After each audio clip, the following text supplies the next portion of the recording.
Lorsque nous pénétrons dans l'église, nous sommes tout de suite saisis par cette nef unique, entourée de galeries sombres.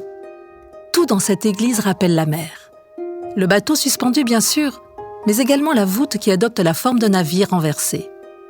Lorsque vous entrez dans une église du Pays Basque, vous entrez dans un cimetière. Pendant longtemps, il était d'usage d'enterrer les défunts sous la maison familiale, Lecce. Désireuses de limiter cette pratique, les autorités religieuses ont autorisé à partir de 1570 l'enterrement des défunts au sein même des églises, sous la nef, qui devenait ainsi une extension de Lecce.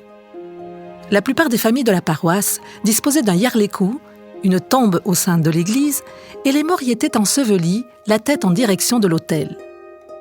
La pierre qui scellait le iarleku était anonyme, mais chaque famille savait où se trouvait la sienne. Il n'y avait pas de confusion. Comme le iarleku était un prolongement de Lecce, il était également le domaine des femmes et la nef leur était réservée. Celles-ci suivaient la messe, d'abord sur un drap noir posé à même la pierre, puis sur des chaises qu'elles apportaient ou qu'elles louaient. Cette pratique, interdite depuis 1776, s'est malgré tout poursuivie jusqu'en 1804. Michel de Haristoy, curé de la paroisse, est le dernier défunt à être inhumé dans l'église.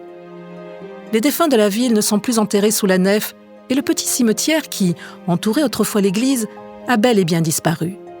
Il est remplacé par celui d'Aiserota, construit en 1788 à la demande insistante de l'évêque de Bayonne. La transition d'un cimetière à l'autre a été longue et difficile. L'opposition des habitants à l'idée d'enterrer leurs morts ailleurs était farouche. Les femmes, se révoltant contre la mise à mal de leurs rites funéraires et de leur mode de vie, empêchent le passage des cercueils et le nouveau cimetière d'Aiserota reste pratiquement inutilisé pendant plus de 30 ans.